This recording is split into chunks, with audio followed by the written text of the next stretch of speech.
لا يتخذ المؤمنون الكافرين أولياء من دون المؤمنين ومن يفعل ذلك فليس من الله.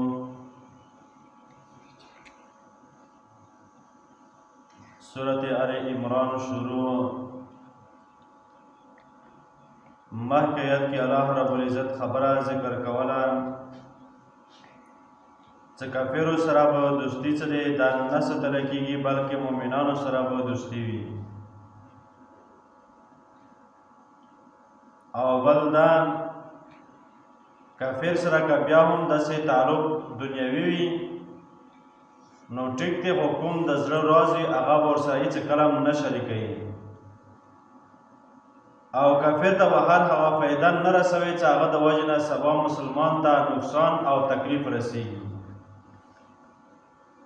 او همدارنګې د خوراک کوم د دنیا لین دین تجارت معاملات لري نو په داسې طریقې سره دا به هم نه خرڅوي چې بیا دې مشکلات جوړ شي مسلمانانو ته یا داسې د خپلې علاقې او وطن ملک نه شی وکاږي بار کافرو ملکونو ته او دې ځای کې مسلمانانو باندې تنګي رچي سختي رچي نو همدارنګې دغه تعلقات هم بیا هم ناجایز او حرام کېږي. بل دا چې کافرو سره کوم تعلق ساتي نو د تعلق په زباني وي زړه والا تعلق په نه وي ژبې تعلق ورسره ساته خو د زړه تعلق ورسره مه ساته چې بیا سبا تا ته هم نقصان رسېږي او نورو مسلمانانو ته هم رسېږي هغه د وجې نه. او همدارنګې کافر خلک چې کوم وي نو هغو ته به د خپلې علاقې نقشه او راز هم نه ښیي یاره مو علاقې کې دا شی ترتیب دی او داسې رسم رواج دی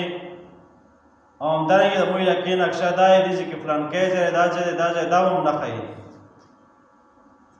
ولې ځکه یو تاریخي واقعه دی چې کله سند باندې محمد بن قاسم حمله کوله نو هغه ټایم کې یو هندوانو را کوم پنډت ورته یې هغه و دا کوم بادشاه دی ورته ویل چې یاره مو به څه طریقه کېږي دا کوم جنګ دی دا به څه طریقه وي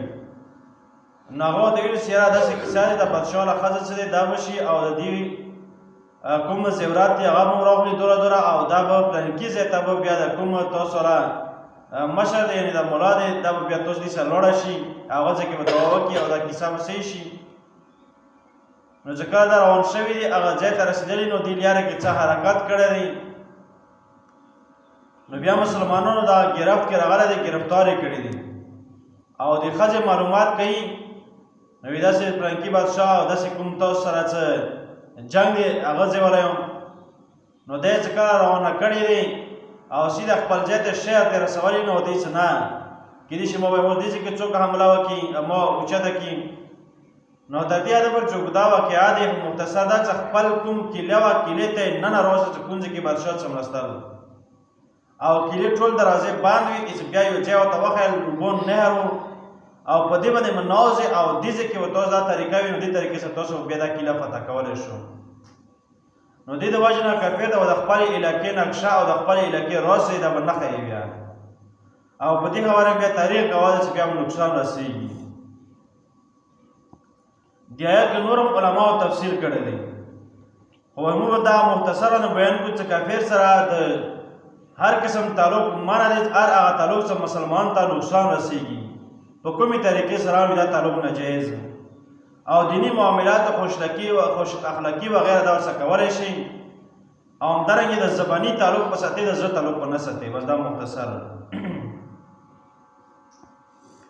لا يتخذ المؤمنين الكافرين اولیاء نبنسی دا مسلمانان خلق مؤمنان خلق دا کافر په دوستی سره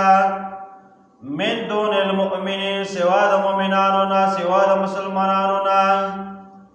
ومن يفعل ذلك فليس من الله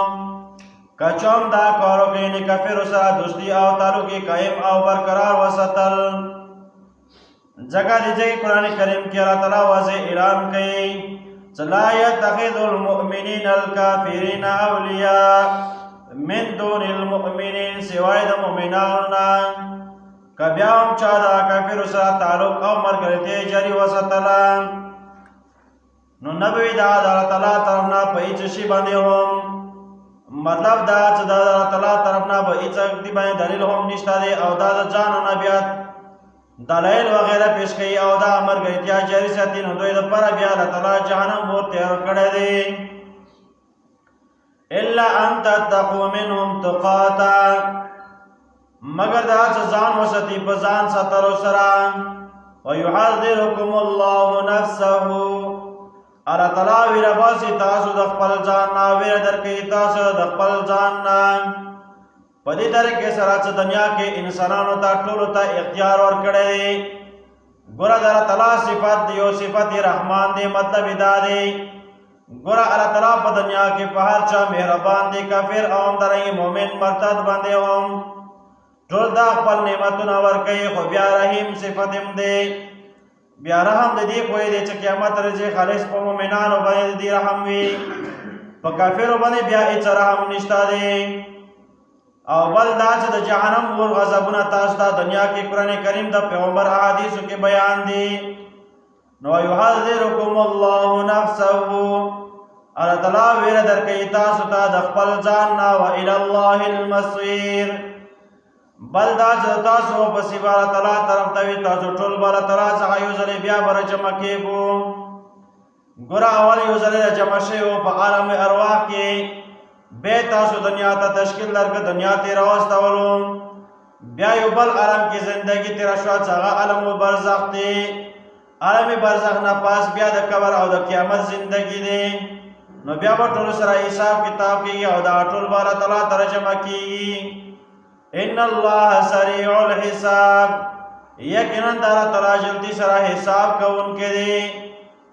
یو سړي زړه کې دا راځي چې د الله تعالی بیا د خلکو سره حساب کتاب ورسره کوي یو دوه مخلوق نه دی د څرنګه دوه دنیا خلکو سره نو الله تعالی ذکر کوي چې ان الله سریع الحساب جلدی سره حساب کوونکی دی ځنې اورج کېږي الله تعالی ټول هر څه حساب کتاب خلاص کړی وي او دا خبره هم ختم شوي چې نن پاس د مرګ او ژوند مرګ چې دا ختم شو همیشه ژوند دی بس څوک کامیاب شو هغه جنت ته لاړو څوک ناکام شو هغه جهنم ته لاړو الله تعالی موږ سره مل کولو توفیق نصیب کړي